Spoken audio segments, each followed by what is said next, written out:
Hi hello నమస్తే. నేను journalist Sai. Andhra Jyothi తొలి పలుకుల్లో కొన్ని వ్యాఖ్యలు రాశారు ఆయన. వైఎస్ఆర్సీపీ శ్రేణుల్ని మొత్తం మహిళలందరినీ కించపరిచేలాగా కొన్ని వ్యాఖ్యలు, నిజంగా మనం చెప్పలేని స్థాయిలో అలాంటి వ్యాఖ్యలు రాశారు. ఎందుకు అంటే మావిగన్ మీద అక్కసుతోనా, జగన్ మీద కోపంతోనా, వైసీపీ మీద ద్వేషంతోనా, ఎందుకు ఇలాంటి నీచపు రాతలకి ఒడిగట్టారు రాధాకృష్ణ? ఇలాంటి అంశాలన్నీ కూడా మనతో మాట్లాడడానికి మనోహర్ గారు ఉన్నారు. మాట్లాడదాం అంతో. నమస్తే అండి మనోహర్ గారు. నమస్తే అండి, బాగున్నారా? ఫైన్ అండి. సో మీరు చూసుంటారు మన రాధాకృష్ణ గారి తొలి పలుకులు, అంటే పేపర్లో రాసినవి కానీ మొన్న రోజు టెలికాస్ట్ అయినవి కానీ. సో ఈ మొత్తం ఇందాక నేను చెప్పినట్టు మావిగన్ మీద, అంటే ఫస్ట్లో వీళ్ళు అనుకున్నారు మావిగన్ ట్రోల్ అయిపోతుంది అనుకున్నారు. కానీ తర్వాత ఆ 40 లక్షల మంది మావిగన్ గురించి పాజిటివ్గా ఆలోచించి మొదలుపెట్టారు. అంటే విజయవాడ, మచిలీపట్నం, గుంటూరు ప్రజలందరూ కూడా. సో ఇది పాజిటివ్ అయిపోతుంది, జనం ఆలోచిస్తున్నారు దీని గురించి అని అక్కసుతోటి ఇలా ఏమన్నా విషయం వెళ్ళగక్కారనుకోవచ్చా మనం? అవునండి, తప్పకుండా. ఎందుకంటే ఒకటి చిన్న ఎగ్జాంపుల్తో స్టార్ట్ చేస్తా. కోవిడ్ టైంలో జగన్ గారు ఎంత ముందు చూపుతూ ఉంటారనే దానికి ఇది ఉదాహరణ. అంటే ఎంత వరల్డ్ మొత్తాన్ని ఎలా ఫాలో అవుతారు, వరల్డ్ పాలిటిక్స్, వరల్డ్ లో జరుగుతున్న కరెంట్ పాలిటిక్స్ ఎలా ఫాలో అవుతారు అనే దానికి ఇది నిదర్శనం అన్నమాట. ఆయన ఏం చెప్పారంటే అన్ని చోట్ల ప్రపంచంలో అప్పటి కోవిడ్ టైంలో పారాసిటమాల్ అనేదే ఒక మందు, దానికి ఏమి కంగారు పడకండి, జస్ట్ మీకు ఆ సిమ్టమ్స్ ఉంటే పారాసిటమాల్ వేసుకుని రెస్ట్ తీసుకోండి ఇంట్లో, బయటికి వెళ్ళకండి, ఎవరిని కాంటాక్ట్ అవ్వకండి, ఇది చెప్పింది. చాలా దేశాలు అప్పటికి ఫాలో అవుతున్నారు. సో అదే జగన్ గారు చెప్పడం కూడా జరిగింది. ఇంకా మొదలు పెట్టేశారు పారాసిటమాల్ వేసుకోవాలంట అని. కరెక్ట్ గా 2 రోజుల తర్వాత WHO వాళ్ళు ఇదే మాట చెప్పారు. వచ్చి ఆయన WHO అధ్యక్షులు వచ్చి ప్రెస్ మీట్ పెట్టి పారాసిటమాల్ అనేదే మందు, దీనికి ప్రస్తుతం ఇంకా సపరేట్ గా మందు అనేది లేదు, అప్పటికి వ్యాక్సిన్లు ఇంకా అది నడుస్తా ఉంది ఆ ప్రక్రియ అంతా. సో ఆయన చెప్పింది అది చెప్పిన తర్వాత కానీ రియలైజ్ అవ్వాలి జనం. అదండి, ఇప్పుడు మావిగన్ అనేది మేము క్యాపిటల్ చేసేస్తాం అనేది అయితే ఎక్కడ చెప్పలే జగన్ గారు. ఫస్ట్ థింగ్, ప్లాన్ బిగా మేము ప్రపోజ్ చేసాం అది ఒక టైంలో అమరావతికి. ఎందుకు 2 లక్షల కోట్లు ఇక్కడ పెట్టాల్సి వస్తుందని చెప్పి ఆ ప్రపోజల్ పెట్టినప్పుడు మీరు దానికన్నా తక్కువ 20 లక్షల ఖర్చుతో ఆల్రెడీ ఉన్న పట్టణాలు, పోర్ట్ సిటీ మచిలీపట్నం, దాన్ని పోర్ట్ సిటీగా డెవలప్ చేసుకోవచ్చు మనం. విజయవాడ ఉంది మనకి, విజయవాడ వ్యాపారానికి వర్తకానికి మనకి తెలియంది కాదు అది. అది ఎంత ఫేమస్ అనేది మనకి అంటే చాలా మందికి తెలియకపోవచ్చు విజయవాడలో. ఎందుకంటే దాంతో పాటు ముడిపడి ఉన్న వాళ్ళకి తెలుసు. మ్యాంగోస్ విషయం కానీ, వెజిటబుల్స్ కానీ, కూరగాయలు, పళ్ళు, అసలు అది ఇంటర్నేషనల్ మార్కెట్ అది అక్కడ. గుంటూరు జిల్లా తీసుకుంటే టొబాకో, మిర్చి, పసుపుది మొత్తం రీసెర్చ్ సెంటర్ అవన్నీ దుగ్గిరెల్లో ఉంటుంది. టొబాకోది వచ్చేసి మనకి ఇది ఉంటుంది, కాఫీ బోర్డు ఒకటి ఉంటుంది మళ్ళీ గుంటూరులో. ఇవన్నీ కనెక్టివిటీని దృష్టిలో పెట్టుకుని ఆల్రెడీ ఉన్న వాటిని డెవలప్ చేసుకోవచ్చు అని చెప్పి ఒక ప్రపోజల్ మేము ఇచ్చింది ఇది అని మాత్రమే చెప్పారు. దానికి మావిగన్ అని ఆ మొదటి అక్షరాలు తీసుకుంటే, ఇప్పుడు నోయిడా ఉంది సేమ్. నోయిడా ఎలా వచ్చింది? దానికి ఏదో ఉంది, పెద్ద పేరు ఉంటుంది దానికి, సమ్ ఇండస్ట్రియల్ ఏరియా. అది దాన్ని పొడిగా చేసి ముక్కలుగా చేసి ఆ మొదటి అక్షరాలన్నీ నోయిడా అని పెట్టుకున్నారు. సో అలా ఒక ఎగ్జాంపుల్ చెప్పారు, ముందు ట్రాల్ చేశారు. తర్వాత ఏమైంది, మెల్లిగా అర్థం అవుతుంది జనానికి, అసలు ఇదేంటిది, నిజంగా వైబుల్ ఇదేనా, నిజంగా జరిగే పనేనా ఇదేనా ఆలోచించినప్పుడు ఎస్ అనేది ఒకటి తెలిసింది అందరికి. అవును, ఇది నిజమే. అక్కడ 2 లక్షల కోట్లు పెట్టే బదులు, బురదలో పోసిన పన్నీర్ అయ్యే బదులు, ఇక్కడ ఇంత తక్కువ ఖర్చుతో ఒక క్యాపిటల్ మనం నిర్మించుకోవచ్చు కదా అనే ఒక ఆలోచన జనంలో మొదలైంది, స్టార్ట్ అయిపోయింది. అది ఆ ఖర్చుతో దాన్ని ఏంటంటే సబ్సైడ్ చేయాలి వీళ్ళు. ఇప్పుడు వీళ్ళకి అది పెరిగిపోతా ఉందండి. దానికి ఒక 6 రోజులుగా విపరీతమైన చర్చ ఒకటి జరుగుతూ ఉంది రాష్ట్రంలో, అన్ని చోట్ల, ప్రపంచ దేశాల్లో తెలుగు వాళ్ళు ఉన్న చోట, ప్రతి చోట ఇది ఒక చర్చ స్టార్ట్ అయిపోయింది. దీంతో ఏమవుతుందంటే వాళ్ళు దీన్ని ఏదో ఒకటి చేసి బ్రేక్ చేయాలి, అంటే డైవర్ట్ చేయాలి. ఫస్ట్ థింగ్ ఏమనాలి, ఇది తప్పు, ఇది ఏంటి అది ట్రై చేశారు ఫస్ట్ లో. అసలు మెంటల్ స్టెబిలిటీ బాగుందా జగన్ గారికి, అసలు ఏం మాట్లాడుతున్నారు అది ఇదని కూడా అది లైట్ గా వదిలేరు. అవి వర్కౌట్ అవుట్లా. సో ఫైనల్ అస్త్రం తీశాడు వీళ్ళకున్న మీడియాతో. ఫైనల్ అస్త్రం ఇంకా అది. ఈ కొత్త పలుకులు, నేనైతే కొత్త కులుకులు అంటాను వాటిని. వీళ్ళు వచ్చి కులికే కులుకులు అయ్యి వీకెండ్ లో. ఇప్పుడు వార్తాపత్రికలు వీళ్ళు జర్నలిజం కాదండి చేసేది. ఇప్పుడు జర్నలిజం అంటే న్యూస్ అంటే ఏంటండి? న్యూస్ అంటే నార్త్ ఈస్ట్ వెస్ట్ సౌత్ నుంచి ఉన్నది జరిగినట్టు చూపించేది ఒకటి. ఓకే, ఇంకోటి ఏంటంటే ఓకే ఇలా అవ్వచ్చు, ఇలా అవకాశం ఉంది అనేది మామూలుగా కొద్ది చిన్న కథనాలు ఉంటాయి. అసలు వీళ్ళు చెప్పేదే అవి కథనాలు, జరిగినాయి ఎక్కడ ఏం చెప్పరు. ఇప్పుడు ఒక రాష్ట్రపతితో కూర్చుని, గౌరవ రాష్ట్రపతి గారితో కూర్చుని ఎవరన్నా చర్చ జరిపితే వీళ్ళకి ముందు తెలుస్తాయి అక్కడ ఏం మాట్లాడుకున్నారు అనేది, మూడో మనిషి లేని చోట. అది ఎలా వండి వార్చి మీకు చెప్పే వాళ్ళకి కూడా అర్థం ఉండాలి కదా. ఇదైతే ఇక పరాకాష్ట అండి. ఇది మొన్న వాళ్ళు చేసిన వ్యాఖ్యలు అయ్యి అది ఇక పరాకాష్ట. ఎందుకంటే అసలు అది ఎలా, ఇప్పుడు వీటన్నిటికీ చూడండి, ఇంతకు ముందు సిరీస్ ఆఫ్ ఈవెంట్స్ తీసుకోండి మీరు. ఓకే, చంద్రబాబు నాయుడు గారు బీజేపీతో ఉన్నారు, బీజేపీ నుంచి బయటకు వచ్చారు. ఎందుకు వచ్చారు? మాకు ప్రత్యేక హోదా ఇవ్వట్లేదు, మాకు తీరని అన్యాయం చేశారు, మా ముఖాన యమున మట్టిను నీళ్లు కొట్టారు, వచ్చేసాం బయటకు అని చెప్పి దీక్ష ఇక్కడ నల్ల చొక్కాలు వేసుకుని, మంచి నల్ల చొక్కాలు గుట్టించుకుని ఇక్కడ చేశారు. రాష్ట్రంలో ఢిల్లీలో కూర్చుని కూడా చేశారు. నేషనల్ మీడియా అటెన్షన్ కూడా కావాల్సి వచ్చి అందరినీ పిలిచి అక్కడ ఎన్డీటీవీలో ఒక మాట అడిగాడు ఆయన, శ్రీనివాసన్ అని ఉంటారు.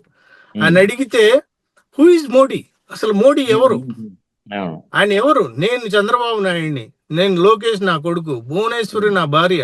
హూ ఇస్ మోడీ, మోడీ ఎవరు, అసలు ఎవరున్నారు మోడీకి, ఆయన ఐడెంటిటీ ఏంటి అని అడిగిన మనిషి సడన్ గా మొన్న వచ్చేటప్పటికి కలిసిపోతే మహానుభావుడు అయిపోయాడు మళ్ళీ వాళ్ళకి.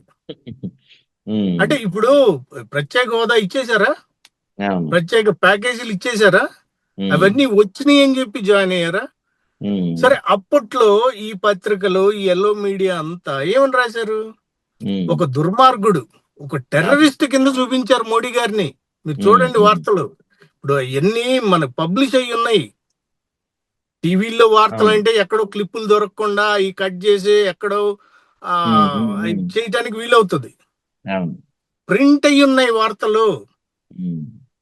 ఆ ప్రింట్ అయిన ఎలా తీస్తారు? తీయమనండి. ఎంత బ్యాడ్ లైట్ లో చూపించారంటే ఆ రోజు మోడీ గారిని, అసలు ఒక దుర్మార్గుడు, ఇంత చేసిన మనిషి. అసలు మేమైతే చెడామడా తిట్టేసాం, ఢిల్లీ పిలిపించి ఆంధ్రభవన్ కి నుంచోబెట్టేసి, కూర్చోమనటానికి కూడా లేకుండా ఆంధ్రభవన్ కంట చంద్రబాబు గారు పిలిపించి నుంచోబెట్టి ఒక నిమిషంలో చెడామడా తిట్టేసి ఆ గుజరాత్ లో జరిగిన అల్లర్లకి ఇలాంటి కథనాలు వీళ్ళు రాసింది. ఇప్పుడు వచ్చేసి మళ్ళీ సడన్ గా ఈయన మహానుభావుడు అయిపోయాడు మోడీ గారు, ఆయనకు ఉంగి దండాలు పెట్టడం. మొన్న అదే బీజేపీ వాళ్ళు అంతకు ముందు వీళ్ళకి పడనప్పుడేమో అమిత్ షా గారు తిరుపతి వస్తే రాళ్లతో కొట్టించారు. అవునా? కన్నా లక్ష్మీనారాయణ గారిని దాడి చేయించారు ఆయన బీజేపీలో ఉంటే. ఇలాంటి దాడులన్నీ చేసి ఇప్పుడేమో పునీతులు అయిపోయి ఇప్పుడు మంచోళ్ళు అయిపోయారు. ఎలా అండి అది? ఇది జర్నలిజం. నాకు తెలిసి అయితే వీళ్ళు జర్నలిజం కూడా చేయలేదు ఎవరు. వీళ్ళు జర్నలిస్టులు కాదు, వాళ్ళకి ఏదో పెట్టుబడి వెనకాల నుంచి పెట్టారు, నడుపుతున్నారు అంతే. లేకపోతే అండి ఆ వార్తలు కొన్ని రూల్స్ రెగ్యులేషన్స్ ఉంటాయి. ఇప్పుడు మీరున్నారు, ఒక ఛానల్ నడుపుతున్నారు, ఇవి చెయ్యాలి చెయ్యకూడదని కొన్ని ఉంటాయి. సార్ ఇప్పుడు ఏదన్నా ఉంటే, నేను ఏదన్నా తప్పు మాట్లాడుతుంటే, లేదండి అది తప్పు అండి, మీరు అలా మాట్లాడటానికి లేదు, అది వాస్తవం కాదు అని కూడా ఆపచ్చు మీరు కదా. నేను ఏదన్నా తప్పు మాట్లాడుతున్నా ఏదన్నా, ఇప్పుడు ఆ పరిస్థితి లేదు అక్కడ. ఇంకొక ఇది చూస్తే ఇప్పుడు ఈ రోజు వీళ్ళు ధర్నాకని వెళ్ళారు, మాజీ ఎమ్మెల్యేలు, ఎమ్మెల్సీలు, ప్రస్తుత ఎమ్మెల్యేలు, ఎమ్మెల్సీలు, వీళ్ళ ధర్నా చేసి వస్తే ముఖ్యమంత్రి గారు, ఉప ముఖ్యమంత్రి గారు, లోకేష్, వీళ్ళంతా ఆ దాడి ఖండిస్తూ అసలు ఇది ప్రజాస్వామ్యంలో పత్రికా స్వేచ్ఛని హరించే ఇదిగా వీళ్ళు దాడి చేశారని చెప్పి వాళ్ళంతా స్టేట్మెంట్స్ ఇవ్వడం జరిగింది. అసలు వీళ్ళకి టీడీపీ పార్టీకి వాళ్ళకేం సంబంధం అండి? ఉమ్, ఇప్పుడు అది. ఒక పత్రికా ఛానల్ మీద ఒక పార్టీ వాళ్ళు వెళ్ళి 40% ఉన్న ఓటింగ్ శాతం ఉన్న ఒక పార్టీ వాళ్ళు వెళ్ళి అక్కడ ధర్నా చేశారు, వాళ్ళకి అభ్యంతరం ఉండి. అవును, అవునా? అంతేగా. ఇప్పుడు మీకు ఇప్పుడు టీడీపీనే ఏమన్నా అంటే మీరు ఈ స్టేట్మెంట్లన్నీ ఇవ్వాలి. పోనీ జరిగింది, పోనీ ఇప్పుడు ఈ ధర్నా జరిగింది కూడా ఆంధ్ర రాష్ట్రంలో కాదు. అవును, హైదరాబాద్ లో. ఆ, ఇప్పుడు మరి ఈ టీడీపీ వాళ్ళు, జనసేన వాళ్ళు, వీళ్ళు ఎందుకు అసలు రియాక్ట్ అవుతున్నారు ఏబిఎన్ అంటే? ఎగ్జాక్ట్ వాళ్ళకి సేమ్. ఏంటి అంటే సంబంధం ఏంటి? ఇప్పుడు ఎవరైతే ఉన్నారో గతంలో సాక్షి ఆఫీస్ పైన దాడి జరిగినప్పుడు వీళ్ళందరూ ఎందుకు స్పందించలేదు? పవన్ కళ్యాణ్ గారు వీళ్ళంతా. మరి ఇదే పవన్ కళ్యాణ్ గారు వాళ్ళ తల్లి గారిని దూషించారని చెప్పి ఈ ఎల్లో మీడియాని బ్యాన్ చేయాలని చెప్పి ట్వీట్ల మీద ట్వీట్లు వేశారు. చేశారు. అవును, అవునా? అవన్నీ అంతే కదా. ఉన్నాయి, అవన్నీ ఉన్నాయి ఇంకా భద్రంగా. గతంలో మనం చూస్తే జస్ట్ సాక్షి ఛానల్లో జరుగుతున్న ఒక డిబేట్లో గెస్ట్ ఏదో మాట్లాడాడు, దాన్ని కేఎస్ఆర్ గారు ఖండించలేదని ఆయన ఏకంగా తీసుకెళ్ళి అరెస్ట్ చేసేశారు. మరి ఇప్పుడు ఏకంగా ఒక ఛానల్ అధినేత ఆయన డైరెక్ట్గా ఇలా మాట్లాడితే దీనిపైన ఇంకా ఖండించాల్సింది పోయి, ఆయన పైన నోటీస్ ఇవ్వాల్సింది పోయి ఆయన సంఘీభావం తెలుపుతున్నారు వీళ్ళంతా. అదేనండి, ఇప్పుడు సంబంధం లేని వాళ్ళు కూడా అంటే ఇప్పుడు మీకు సంబంధం ఉందనే అర్థం. అంతేగా మరి. ఇంకొకటి కూడా ఇక్కడ గమనించండి. ఇప్పుడు ఇవే రాతలో ఇవన్నీ ఇంతకుముందు చంద్రబాబు గారు బీజేపీతో ఎస్ అంటే వాళ్ళ క్యాడర్ అంతా ఎస్ అన్నారు, నాయకులంతా. అవునా? నో అంటే బీజేపీతో వద్దు అంటే వద్దు అన్నారు, తలాడించారు. ఇప్పుడు అయితే ఈ ఏబిఎన్ రాధాకృష్ణ అనే అతను వ్యాఖ్యలు చేశాడో మరి అవి వాళ్ళకి వర్తిస్తాయి కండి అయ్యే. అంతేగా మరి. 100% అంతేనా? వాళ్ళకి వర్తిస్తాయి, జనసేనలకు వర్తిస్తాయి. అంతే కదా. ఇప్పుడు వాళ్ళు ఏం చెప్తేది వాళ్ళు అంతే అన్నారు కదా. వాళ్ళు ఎప్పుడన్నా విభేదించారా మరి చంద్రబాబు గారిని? లేదండి, మనం వెళ్ళటానికి లేదు, కలవకూడదు బీజేపీతో అని చెప్పారా? చెప్పలేదు. ఏకంగా ఎన్టీఆర్ గారిని పక్కన పెడతానికి కూడా వాళ్ళు విభేదించలేదు కదా. అవును, ఇంకా నయ్యం తల్లో ఒళ్ళు పెట్టుకుని కొనుక్కున్నాను నేను నా అన్నగారు ఒళ్ళు అన్న మోహన్ బాబు గారు. నాకు ఆరాధ్య దైవం, అసలు ఆయన లేకపోతే తెల్లారు లెగిస్తే ఆయన ముఖం చూడండి నాకు పూట గడవదనే మురళీమోహన్. వీళ్ళంతా ఎన్టీఆర్ తరపున నుంచోవలసిన వాళ్ళు ఆ రోజు ఇటు చంద్రబాబు నాయుడు సైడ్ ఉన్నారు. మరి అదే ఇది వీళ్ళ స్టాండర్డ్స్ ఇలా ఉంటాయి.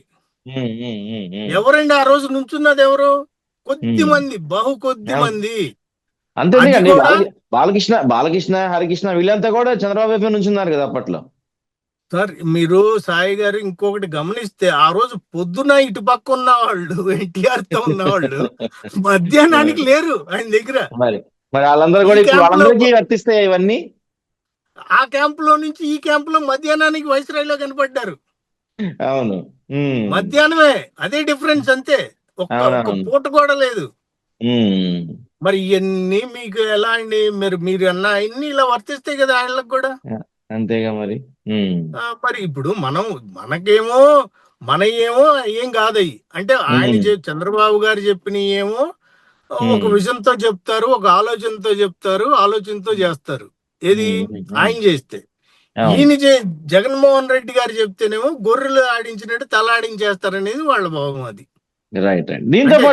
దీంతో పాటుగా మనం చూస్తున్నాం ఇప్పుడు, అంటే చిన్న వాటికి కూడా కేసులు పెట్టేస్తా ఉంటారు మన దగ్గర. ఎవరో పిల్లలు రప్ప అని పెట్టేందుకో లేకపోతే కోడిని కోసినందుకో కేసులు పెట్టేసిన వాళ్ళు మరి ఈ రోజు మహిళల గురించి ఈ స్థాయిలో మాట్లాడుతుంటే, అంటే ఇప్పుడు మొత్తం అందరూ వైసీపీ పార్టీకి సంబంధించిన ప్రతి మహిళ గురించి అవమానకరంగా మాట్లాడినట్టే కదా. మరి ఏపీ ఈ ఒక్క ఇన్సిడెంట్ తీసుకుందాం. దీంతో పాటు మొన్న 60 శ్రీధర మనుషులు బాధితులను రోడ్డు పైన కొట్టిన అంశం కానీ ఈ అన్ని అంశాలు అప్పుడు పిఠాపురంలో కూడా ఒక మహిళని రోడ్డు పైన కొట్టింది చూసాం మనం. మరి ఇంత జరుగుతుంటే అసలు ఏపీలో మహిళా కమిషన్ ఉన్నట్ట నిద్రపోతున్నట్ట వాళ్ళు? అసలు మహిళా కమిషన్ ఆవిడ మరి అంటే ఊరికే ఒక 10 అలంకారం టైప్ లో ఉన్నారు. రాయపాటి శైలజ గారు అనుకుంటా నాకు తెలిసి. అవునా? అవునండి. ఇప్పుడు ఆ రాయపాటి శైలజ గారు తనేంటంటే అమరావతి ఉద్యమం అని చెప్పి అదేం చెప్పి మాకు పార్టీలతో సంబంధం లేదు, మేము పార్టీలకు అతీతం అని చెప్పి ఒక రంగు బులుంకుని ఆ పచ్చ కండవాళ్ళు కప్పుకుని హడావిడి చేశారు.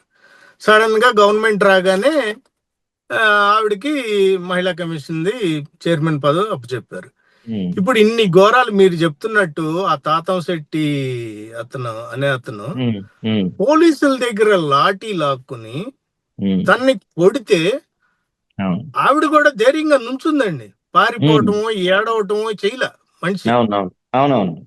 గట్టిగా నుంచొని ఎందుకు కొడుతున్నారు అంటే పోలీసులు వ్యవహరించిన తీరు కూడా చూడండి. ఇక్కడ పోలీసులది వాళ్ళు అంటారు, అమ్మా నీకు ఏదైనా ఇబ్బంది ఉంటే కేసు పెట్టమ్మా ఇల్లు అంటాడు అక్కడ ఎస్ఐ గారు.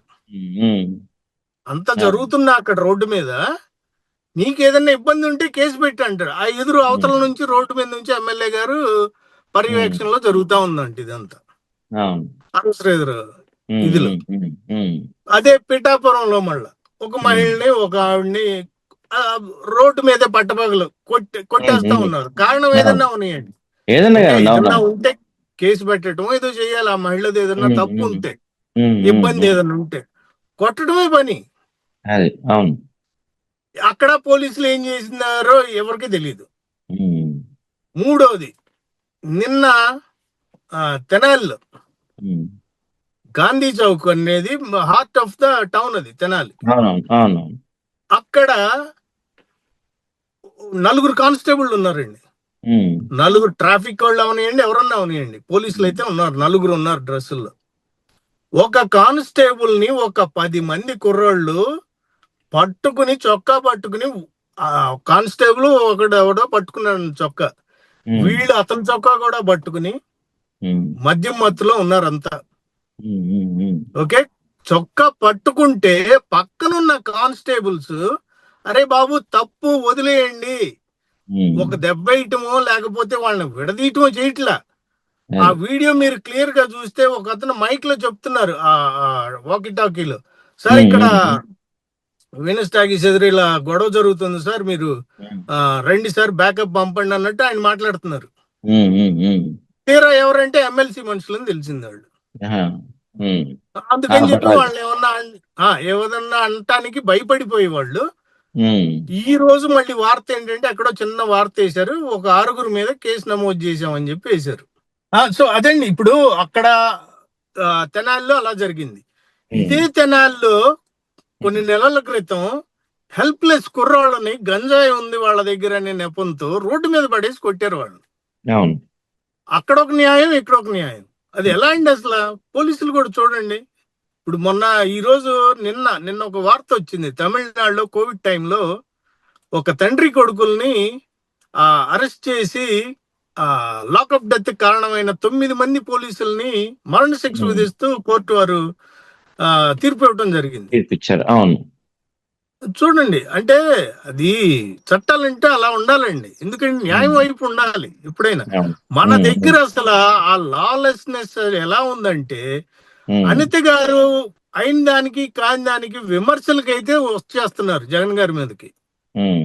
ఇప్పుడు ఇన్ని దాడులు జరుగుతాయి. ఇప్పుడు దళిత మహిళ అంటారు, ఓకే దళితులా కాదా, మహిళనండి, ఎవరన్నా ఉన్నాయండి, క్యాస్ట్ అన్నా ఉన్నాయండి, ఓకే మనం అది మాట్లాడకూడదు యాక్చువల్ గా. దళితులా ఇంకోళ్ళ అని కాదు అంటే చెప్తున్నా. ఇప్పుడు మన రైల్వే కోడూరులో ఆవిడ 3 నెలలు 4 నెలల నుంచి పోరాడుతుంది, నాకు న్యాయం చేయండి స్వామి అని. పవన్ కళ్యాణ్ గారిని అడుగుతుంది, హోంమంత్రిని అడుగుతుంది.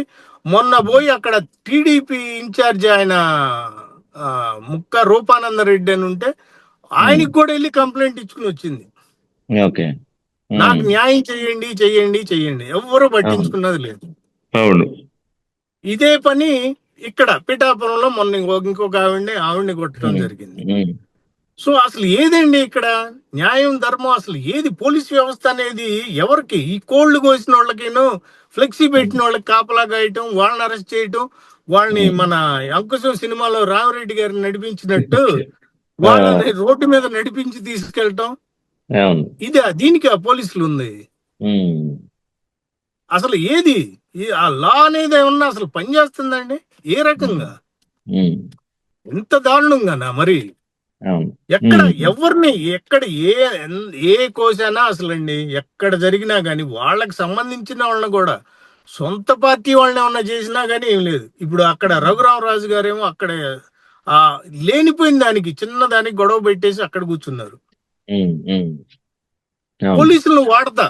ఇప్పుడు ఉమ్, ఏదన్నా ఉంటే ఒక్కళ్ళే వెళ్ళండి, మరి ఉమ్, వెళ్ళరు. అవును. ఇదే ఈ గొడవలే, పోలీసులను వాడుకోవటం అనవసరమైన వాటికి. ఎగ్జాక్ట్లీ. అదండి రైట్, అసలు రైట్. లాలెస్నెస్ అనేది మనకి అసలు ఆంధ్రాలో లా అనేది లేదండి. వాళ్ళకి కావాల్సినట్టే నడుపుకుంటున్నారు అంతే. Right, right. దీంతో పాటుగా మనం ఒక విషయం చాలా క్లియర్గా అబ్జర్వ్ చేస్తే అధికార పార్టీ నుంచి జగన్మోహన్ రెడ్డి గారి పైన వైఎస్ఆర్సీపీకి సంబంధించిన ఫ్యామిలీస్ పైన మహిళలతో అటాక్ చేస్తున్నారు, మహిళలను అటాక్ చేస్తున్నట్టు కనపడుతుంది మనకు వరుసగా. అంటే తిరుపతి నుంచి సుభాషిణి కావచ్చు, షర్మిల, ఆ తర్వాత ఇంకో కొంతమంది సునీత గారు కావచ్చు, ఇట్లా వరుసగా మాట్లాడుతాం. ఆ తర్వాత భారతిరెడ్డి గారిని ఇన్వాల్వ్ చేయటం, ఇవాళ చూస్తే మొత్తం వైసీపీలో ఉన్న మహిళలందరినీ ఇన్వాల్వ్ చేయటం. ఎందుకు అంటే ఇప్పుడు మొన్నటి వరకు లడ్డు అంశం తీసుకున్నారు, ఆ తర్వాత కులాల మధ్య మతాల మధ్య కొన్ని గొడవలు పెడదామని ట్రై చేశారు, అది కూడా పెద్దగా వర్కౌట్ కాలేదు. మావిగన్ అంశం ఏదో పెద్ద అది చేద్దామని చూసారు, అది కూడా రివర్స్ అయింది. ఇవన్నీ రివర్స్ అయినప్పుడు కొత్తగా ఇంకా మహిళలతో దాడి చేయించాం, లేకపోతే ఫ్యామిలీస్ని రోడ్డు మీద తీసుకొచ్చే ప్రయత్నాల్లో ఉందా మరి అధికార పార్టీ? ఇప్పుడు ఇప్పుడు అస్త్రాలన్నీ ఉపయోగిస్తారండి వాళ్ళు. వాళ్ళకున్న అస్త్రాలన్నీ ఉపయోగిస్తారు. ఎందుకంటే మహిళల్ని తీసుకొచ్చి ముందు పెట్టారు అనుకోండి, ఇది సెకండ్ రాజకీయాలు అంటారు వీటిని. ఓకే. సెకండ్ రాజకీయం అంటారు ఇది. అర్థమైందా? ఇప్పుడు మహిళలను అడ్డం పెట్టి మీరు వాళ్ళని ఒక మాట అనలేం మనం. వాళ్ళు వచ్చేసి నోటికి వచ్చినట్టు ఆ సుభాషిణి ఆవిడైతే ఆవిడ వాడిన భాష అది అసలు ఎంత అభ్యంతరకరం అంటే మాట్లాడటానికి లేదు. అలా మాట్లాడింది తను. అవునా? ఇప్పుడు ఆమెకు కౌంటర్ ఎవరన్నా ఇవ్వాలంటే ఆమె స్థాయికి దిగజారి ఇవ్వాలి. ఎగ్జాక్ట్లీ. ఎవరిస్తారు అలాగా? ఇప్పుడు చదువు సంస్కారం ఉండి కొద్దిగా ప్రాపర్ మహిళలైతే అలా చేయగలరా వచ్చి? ఆవిడ కౌంటర్ ఇచ్చే లెవెల్లో మాట్లాడాలి అంటే అసలు అవుతుందా పని? అదే భాషలో అవని పని. అది తెలిసే అలాంటి వాళ్ళని కావాలని దించుతారు వీళ్ళు. ఇప్పుడు అదే సుభాష్ని ఏదండి ప్రెస్ మీట్ ఏమన్నా పెట్టిందా? పార్టీ కోసం ఏమన్నా పెట్టిందా? లేకపోతే పార్టీ విధి విధానాల మీద ఏమన్నా మాట్లాడిందా? సొంత పార్టీ గురించి ఏమన్నా మాట్లాడిందా పని?